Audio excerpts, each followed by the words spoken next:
On se croirait en période électorale et pourtant il s'agit d'une simple rencontre ordinaire entre le chef de l'État et ses compatriotes. Un rendez-vous pris il y a quelques mois. Devant cette foule innombrable massée à la place de la Poste, le chef de l'État, Félix-Antoine Tshisekedi Tshilombo, a tenu un meeting de près d'une heure. Le président de la République a remercié la population de Kisangani pour l'accueil lui réservé et la confiance placée en lui à travers le vote à la présidentielle de 2023.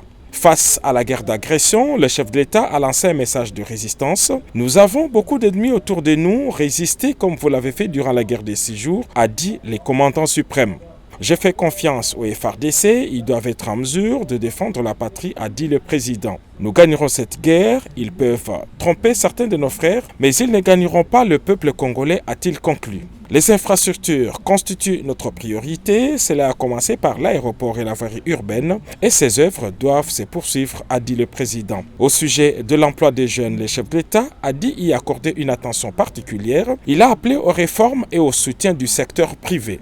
Interpellé par la population au sujet du pouvoir d'achat, le président de la République a dit que la solution demeure dans la production locale pour éviter des importations qui se font en monnaie étrangère. Le président de la République tient à l'éducation. Il dit poursuivre la gratuité de l'enseignement de base. En matière de santé, le président de la République a vanté la couverture santé universelle qui a commencé avec la gratuité de la maternité. Le chef de l'État a appelé à l'unité entre communautés locales. Il a salué la baisse des tensions entre les tribus locales.